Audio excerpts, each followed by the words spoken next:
Welcome back. BK classes Bandikui में आप सभी का स्वागत है। और मैं आपको एक बात बता दूं कि आज मैं क्लास नहीं ले रहा हूं और मैं आपको आज एसएससी के बारे में जो 2024 की है इसके बारे में आपको वैकेंसी है इसके बारे में बता रहा हूं। और 26 जुलाई से इसके फॉर्म स्टार्ट हो चुके हैं और 17 अगस्त तक इसके फॉर्म लास्ट डेट इसकी, ठीक है। और ये मैं शब्द चिन्ह 68 करवा चुका हूँ और साधारण संस्कृत के 3 भाग थे जिनमें साथ साथ के मैंने ग्रुप बना के ये कर दिए 21 में, ठीक है।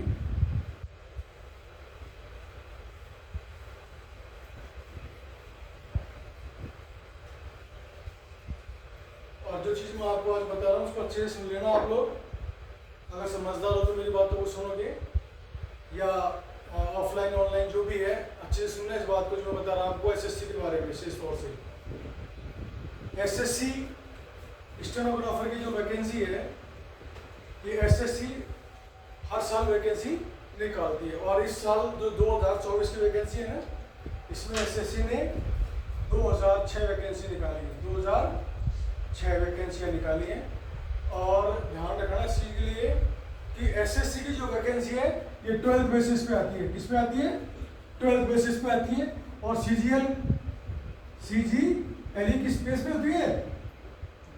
ग्रेजुएट, ठीक है, ग्रेजुएट बेस पे होती है।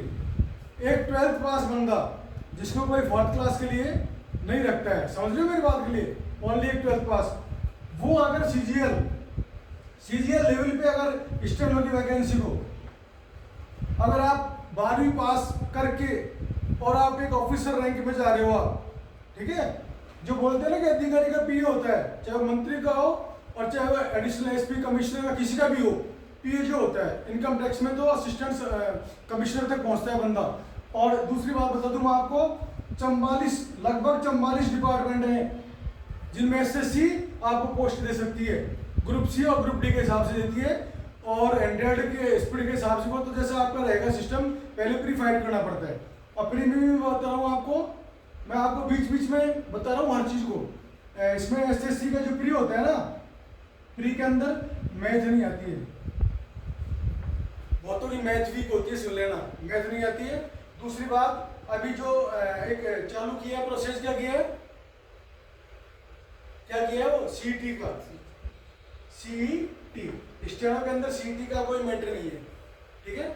आपकी थोड़ी सी इंग्लिश अच्छी होनी चाहिए क्योंकि इंग्लिश आती है 100 नंबर की, 1 नंबर के क्वेश्चन आते हैं, 100 क्वेश्चन आते हैं, ठीक है। और जीके रीजनिंग आती है। तो आपको ध्यान देना है कि अगर चपरासी बनने वाला व्यक्ति अगर ऑफिसर रैंक में आता है तो आप सोचो, आप स्टेनो को कीजिए। और बहुत से लोगों की मानसिकता क्या होती है कि प्री फाइट करके स्टेनो कर लेंगे। अब मैं यूट्यूब पे बोल रहा हूँ तो मैं कुछ ऐसे बोल नहीं सकता, लेकिन मैं कह रहा हूँ कि मैं उनको चैलेंज दे रहा हूँ। वो तो क्या वो 100 अवतार लेना तो 3 से 4 महीने में स्टेनो कवर नहीं कर सकते। सीखना अलग है और डिक्टेशन लिखना अलग बात होती है, ठीक है। इसलिए आप फॉर्म फिलअप करो और अभी से स्टेनो की तैयारी चालू कर दो। जो 1 ईयर तो कम से कम चाहिए, वो भी ब्रिलियंट बंदे के लिए चाहिए, 1 साल स्टेनो करने के लिए, डिक्टेशन लिखने के लिए 80 और 100 स्पीड के लिए। तो उसको लगे कि मुझे स्टेनो ही करनी है तो करे वो, अन्यथा ना करे वो। दोनों आप में सवार के नहीं चलना चाहिए। और स्टेनो तो ऐसी चीज़ है कि इसको तो पर्टिकुलर आप करोगे ना, मुझे स्टेनो से होगा तभी आप सक्सेस हो गए, अन्यथा नहीं होगे।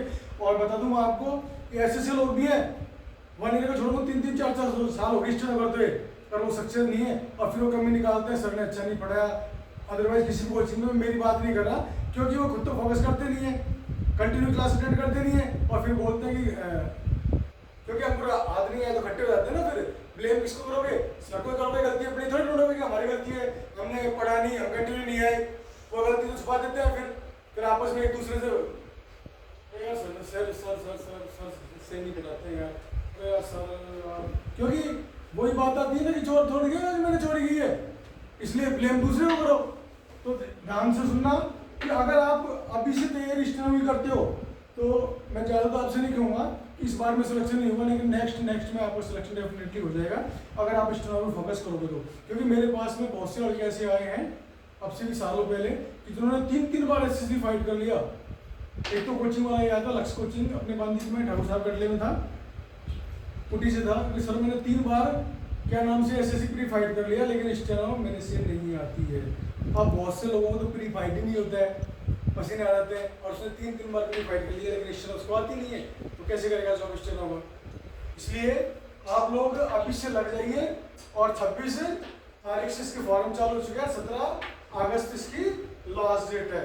ये मत करना कि प्री फाइल कर लेंगे फिर स्टेनो करेंगे, इसमें बिल्कुल भी मत रहना। अगर स्टेनो में सक्सेस होना है तो आपको अभी से तैयारी करनी पड़ेगी। जिस दिन फॉर्म भर दो उसी दिन से स्टेनो तैयारी चालू कर देना।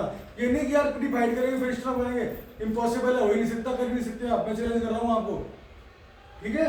इसलिए पढ़ो और लक्ष्य बनाओ। ये तो मैंने आपको एसएससी के बारे में बताया शॉर्ट रूप में।